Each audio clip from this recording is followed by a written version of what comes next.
Mr. Chair, excuse me. Mr. Chair, because the last time I was here, I was only allowed 2 questions by you. And yet, mga kasamahan ko rito, bilang respeto sa mga kasamahan ko, they were allowed na 1 to sawa. Dapat maging fair ka, Mr. Chair. Pag sinabi mong 2 questions, 2 minutes talaga, you have to stick with it. You're not being fair, Mr. Chair. I am fair kasi nandito ka sa... No, kasi nung last time, sabi mo sa akin 2 questions lamang. Sabi mo 1 question. Sabi ko, tinitipid mo ako, sabi mo 2 questions. And now, pinapayagan mo kahit na ilang questions. Be fair, Mr. Chair. Teka muna, bago tayo magkaroon ng impression na walang fair dito, let's continue with the questioning. Mr. Chair.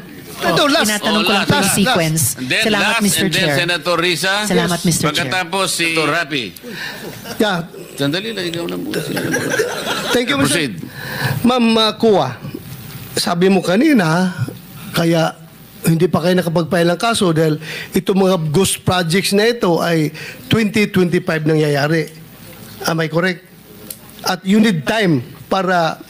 Sir, for clarification, isa po doon sa mga ghost projects na na-mention, sir, ay 2025. Pero sa iba po, hindi ko po masigurado kung anong taon. Okay, ganito. According to COA Annual Audit Report 2023, 2023 ito, it was observed that various infrastructure projects with aggregate cost of 5.716 billion were declared as 100% complete on the report on publicized government programs, projects, and activities and project status monitoring reports of DPWH implementing offices despite the deficiencies or defects noted upon actual inspection and validation thereof. Ibig sabihin po, sa regular annual audit ng COA, nakikita na ang mga mali-maling report ng District Engineering Office ng DPWH. So itong mga 2023 na mga problema, wala pa kayo napailan ng kaso nito?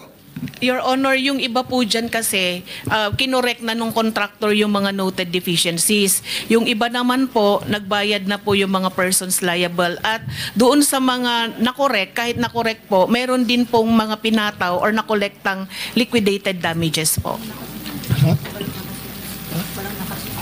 So, meaning, wala talaga nakasuhan kasi naayos nila.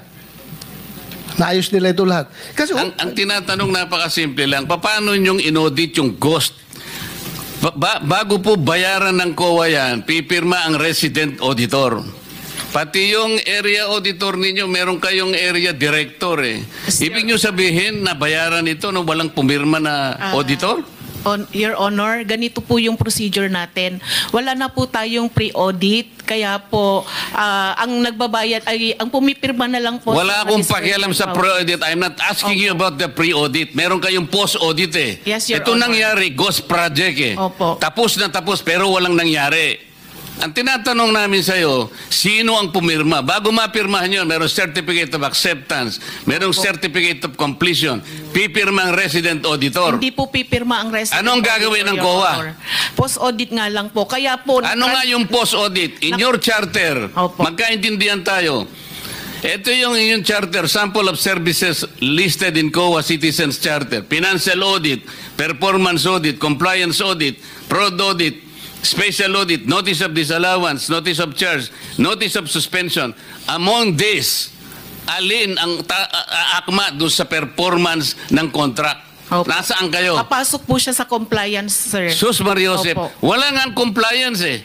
Ganito po, Your Honor, marami pong observation ng mga auditors natin pagdating po sa compliance nila sa procurement. Sinong mag-a-avail ng compliance? Sino yung auditee?